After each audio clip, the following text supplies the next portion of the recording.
Hey TV fans, Bored now, back with you. On this video I'm going to be talking about True Detective Night Country Part 5, so this is the penultimate episode. Full spoilers from the start of this review as always. And yeah, this is a really good episode, very meaty episode, brings together a lot of themes and character beats from the season and has some really big drama in it, and it explains a lot, but it also opens up new questions for next week's finale, and it really feels like we're on track now for a good end to the season. Some big stuff with Hank and with his son Pete. Pete really takes focus in this episode, him and Hank's relationship. And the way this episode brings this stuff together, I think shows that this season, for the most part, has been well written than a lot of the other character drama and side plots that we've had that at times have felt like they're dragging on a bit or they're a bit incidental. The way it brings it all into focus in this episode does make it feel like most of that stuff has been worthwhile and it is part of what overall is going on.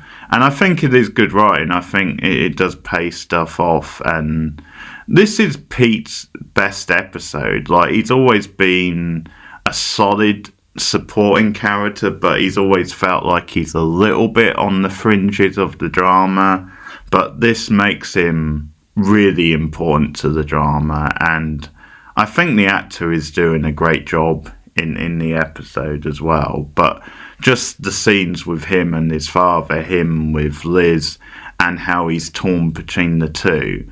This idea that Liz may not be the most perfect, like, family by extension for Pete, but then she is looking out for him, and that, unlike Hank, she doesn't have ulterior motives. But caught between the two, he's had this frosty relationship growing up with his father, who has been far from perfect. But at times in this episode, it seems like he's showing an interest. And there's been other times where he appears to have been showing an interest. But again, there's always that question, how much of an ulterior motive does Hank have? And this brings that into focus. We start the episode with Navajo on the fallout from her sister Julia's suicide, and quite an interesting scene. She takes her to be cremated, and the cremation is run by a Native American who she knows, and it's a tender scene, but one of the things that stands out is how the woman doing the cremation and giving her Julia's ashes is telling Navajo to keep this one quiet, and I think that's meant to be just because of Navajo now being part of the police force and her having some heat because of that from the locals, like seen as a bit of a deflector. But once again, that scene gets paid off later in the episode because Navajo decides to bury Julia's ashes in the sea, like underneath the ice, because she just feels that's a fitting place, and she gets the Rose, the Fiona Shaw character, to help her like dig into the ice, but she warns her, don't stay on the ice too long, it will start to collapse.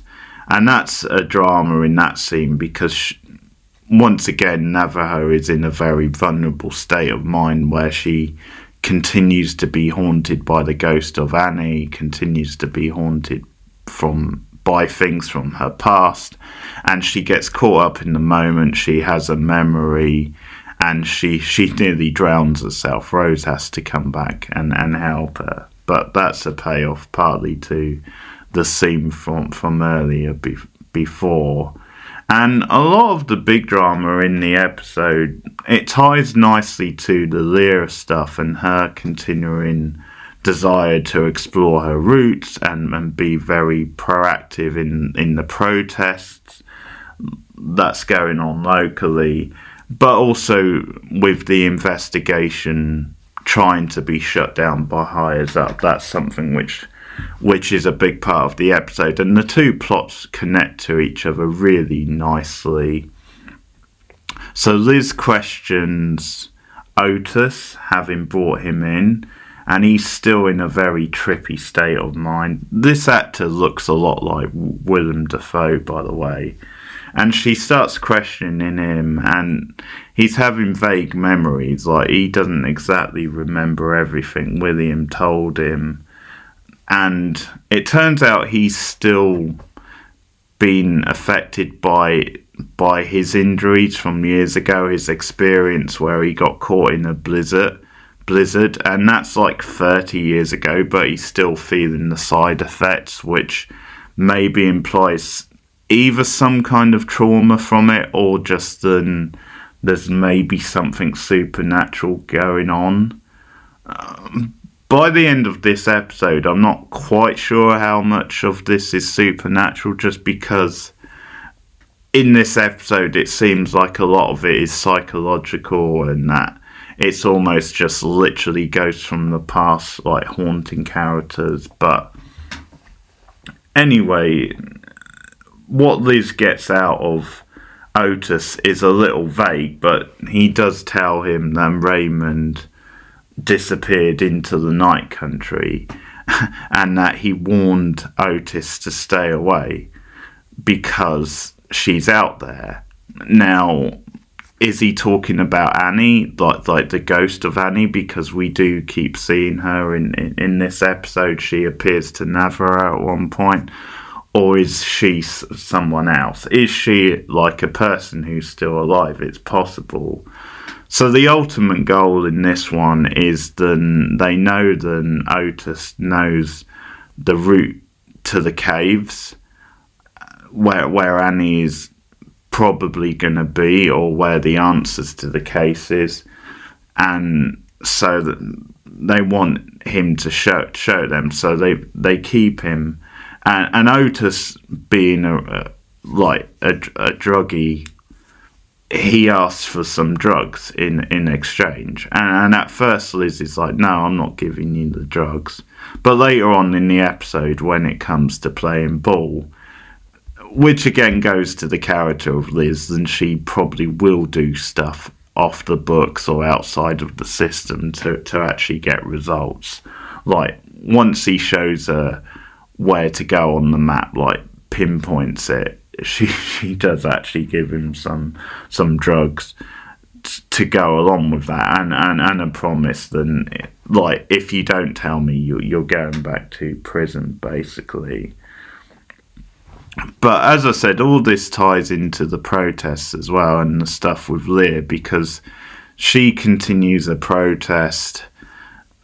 It's a massive protest, and it gets really physical and violent, and Navajo finds herself once again in the middle of it. Some intense scenes. She sees a vision of a girl who I think is meant to be Annie, because she mentions about being haunted by Annie later on in the episode, and things just really get out of hand. And once again, you see Navarro getting caught in the middle of the two sides, and at one point, one of the other cops gets really overzealous and starts whacking Lear with like nightsticks, and Navarro comes in and like helps her out and brings her in, and once again a very tense relationship between Liz and Lear, because Liz tells Navarro to not to take her home, but to actually bring her to the station and put her in the cell. So it's that old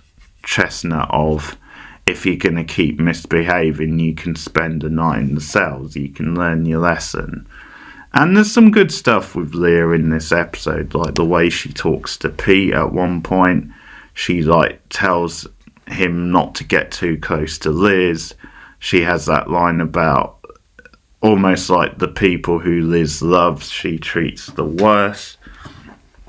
There's a bit with her and Navajo where ultimately Navarro, when she has a bust up with Liz, because of the development, tells her, we're done, we can't pursue the case anymore, it's all over. And Navarro is pushing for, no, let's get Otis to show us where the caves are, and let's go to the caves.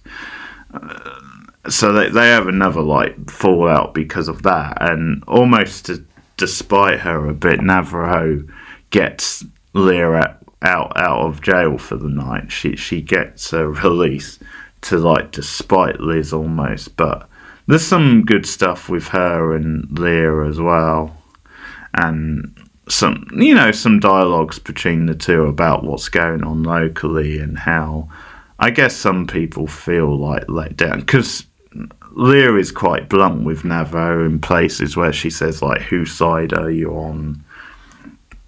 But the real meat of the episode is when Liz she gets called in to this science firm, the one run by Kate. And in the scene before this, she's been told by Pete that there's a vested interest for this firm in the investigation because they're being funded by like this local company, and it's in their best interest to. Then there's no scandal, essentially. Then there's no dodgy stuff that comes out about them when it comes to this investigation. And it shows they got a little more of a bias again because of the protests. And Liz is called in to talk to Ted, the Christopher Eccleston character, and also Kate, who's the one we've seen a couple of times, who Liz had a thing with her husband, and she had her daughter arrested in the last episode for protesting. So they warn Liz to stay out of the investigation, or then there's nothing to investigate, because Kate shows her video footage of her and Navarro looking around outside the building, and she tells her why this was, and she tells her about the Otis thing. And that's when Kate claims that there's no investigation. And Ted tells her the forensics have come back and it's an avalanche. That's the reason for the death of the scientist. It was an avalanche, so it was a bit of a freaky coincidence. And Liz is very cynical. She says that's too clean cut, that's convenient for you because you can't afford to have a scandal on your hand if they were like killed, if it was like murder. And that's when Ted gets really strong with Liz and tells her to stay out of it. And one of the big things that gets revealed in this episode is that Liz and Navajo, years ago, when they had the parting of the ways, when they went to the house of the guy who abused his wife and ultimately killed her, or appeared to kill her, Ted found out that they killed the guy but made it look like suicide. And this is where you get a really intriguing twist in the episode, because Pete comes into it in quite a strong way, but Ted is really putting the heat on Liz, saying, I know that you did this, and it's his way of getting her to back off the investigation, like you're really in hot water. So Liz is wondering how the hell Ted could know all this, and it gets revealed later with Pete. So Pete, just to keep you up to date with him, he gets thrown out by his wife. She's really pissed off the amount of time he spends doing the work and not looking after his family, not being there for them. That's something that's been building all season, and she kicks him out, and he goes back to Ted because he has nowhere else to go for New Year, and that's something which is going to play an important part in the drama. But Liz talks to him later. She calls him in. And there's an important scene with Ted. Sorry, not with Ted, with Kate and with Hank before that, which is, it basically confirms that Hank is a little bit dirty. Then he is like on the take, and that he has covered up evidence before, so it makes sense then that stuff about Raymond and like the affair, the Annie affair, when that was reported, and conveniently he didn't report it back, didn't put it on file. So it seems like he has a history with this. So in that scene, Kate is saying to him they can't get to the caves. They can't find where she's buried, or she's implying this, that you can't let them get to the caves. And he says, well, you've promised me stuff before and you haven't delivered. You've promised me I would be made chief of police before, and that didn't happen. And she guarantees it in the scene. And the implication is that he's got to kill Otis so he can't lead them to the caves. So there's some pretty high stakes on this stuff. Liz talks to Pete. It's a very heated scene, very good acting from both of them. Revealed is that there was evidence on Pete's computer about the other case, about the domestic abuse case in the past, and that Hank got access to the computer, and he gave Ted the information. Liz is demanding, ask me the right question, and she keeps saying, no, that's not the right question. And then Pete comes up with, did you know that William, this husband of this woman, did you know he was left-handed? He shows Liz some evidence on the computer that reveals then the attack came with the other hand, whoever did it. So it's revealed that he's not the killer, abused her, but Liz and Navarro were pretty certain he had. So maybe that part of it was true. Maybe it's just that he couldn't have committed the murder itself because it was with the other hand. That's a turning point for Pete, because he has been caught between his father and between Liz and the job.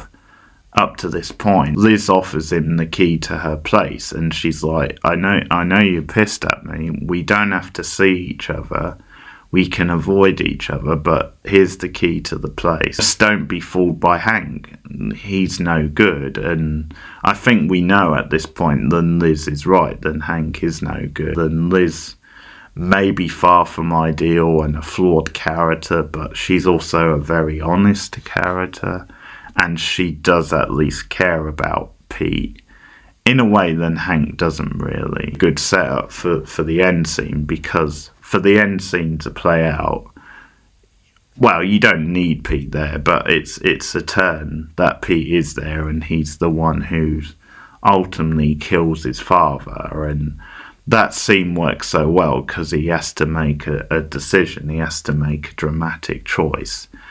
Is it Liz or is it Hank? And he chooses Liz by killing his father. Liz gets Otis out of the cell. She brings him back because she wants him to point out what spot on the map these caves are. And Hank shows up at the door randomly, and it's at a point where Otis has gone into the bathroom and he's taking these drugs. And Hank just claims that he's there to bring Otis in. Then Ted told him to bring Otis in. So, and it's something to do with he hopped like a bail type condition. No, he's here. And Hank's like, well, I didn't know he was here, but I've just been told by Ted to get him and that you've got him. But when Otis comes out and starts panicking, he points a gun at him, and Liz is trying to talk. It's like, no, what are you doing? Calm down, Otis. And that's where the reveal of the son, Pete, being there really works for the drama of it, because you can have this face-to-face with father and son. And Pete comes out with a gun. Hank is trying to twist the knife. Hank is sort of trying to turn him against Liz, turn him against, saying, look what she's doing with this Otis character. And as I said, Pete makes a choice and he shoots his dad, because at this point Hank has already shot Otis, and he shoots him at least one other time. So Otis is dead and now Hank is dead. Liz has called Navajo and she shows up. That was a little bit of a weird bit of direction, like just the movement for Navajo showing up, just because it was just cut in a weird sort of way where you didn't even know she was in the house, and they do like an aerial shot. Navajo just sort of walks in as the shot comes down. It's just a little bit of a weird transition, but it's not a big deal. And they start debating, because I think it's Liz wants to call it in, like just wants to call Ted. And Navajo reminds her then, no, Ted is on the take. If we call Ted in, then that's it. He's going to put the kibosh on the whole thing, and Pete will probably end up in jail. Pete, once again, earns his stripes because Liz is like, okay, let's clean this stuff up. And Pete says, no, I'll do it, but do a good job. Clean it good, and we're going to go to the caves, and we're going to find where Annie is buried, or what exactly is at the caves. Because that's another thing, actually. Hank does make a reference to that. He says he didn't kill Annie, but he just moved the body. I'm assuming at the request of Caitlin. The kill will be revealed in the next episode, so I think we can maybe take Hank at face value that he didn't kill her. But I do really like this stuff with Pete and with Liz, and how she is almost his family by default now. So I do like the stuff of make sure you clean it up good, do a good job, and we'll go to the caves. And they're driving off to the caves, and that's the end of the episode. So yeah, it's a really strong episode. It might be the best of the season, possibly the second best. I might still like episode 3 a bit more, but it's close between those two anyway. So it's all been set up for a good finale next week anyway. So let me know your thoughts on True Detective Night Country episode 5 in the comments below. Like and subscribe as always, and share me out on social media. You can also support the channel monetarily at boardnow.com/patron. But I'll be back again soon. Keep watching TV. See you guys.